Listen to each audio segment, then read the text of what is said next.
Corona నేపథ్యంలో పోలీసులు ఇప్పుడు నేను చెప్పబోయే జాగ్రత్తలు తీసుకోమని హెచ్చరిస్తున్నారు. అవేంటో ఓసారి వినండి, ఆచరించండి.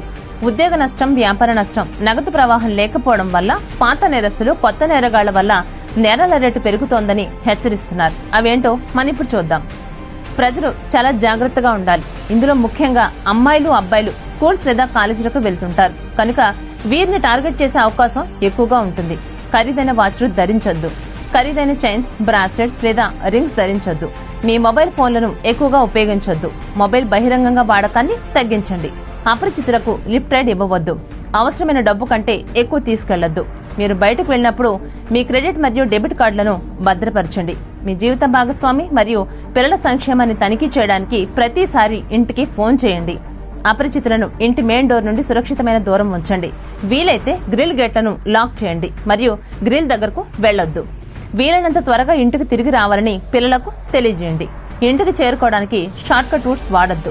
అలాగే చీకటిగా ఉన్న రోడ్స్ లో 2 వీలర్స్ పై అస్సలు వెళ్లొద్దు. మెయిన్ రోడ్స్ పైనే వెళ్లండి.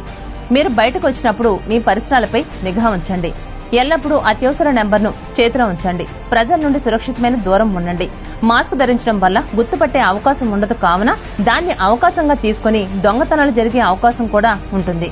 మీ ప్రయాణ వివరాలను తల్లిదండ్రులు, తోబుట్టువులు, బంధువులు, స్నేహితులతో పంచుకోండి. మీరు మార్నింగ్ వాక్ ను ఉదయం 6 గంటల తర్వాత, అలాగే ఈవినింగ్ వాక్ ను సాయంత్రం 7 గంటల లోపే ముగించండి. ప్రధాన రహదారులు మాత్రమే వాడండి.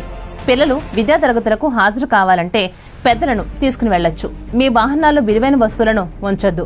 ఆపద సమయంలో లేదా విపత్కర పరిస్థితిలో 100, 102, 104, 108 నంబర్లకు ఫోన్ చేయండి.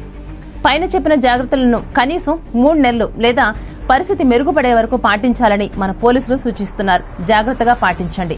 ఖతం కరోనా, లేదంటే మనం ఖతం. చూస్తూనే ఉండండి V5 న్యూస్.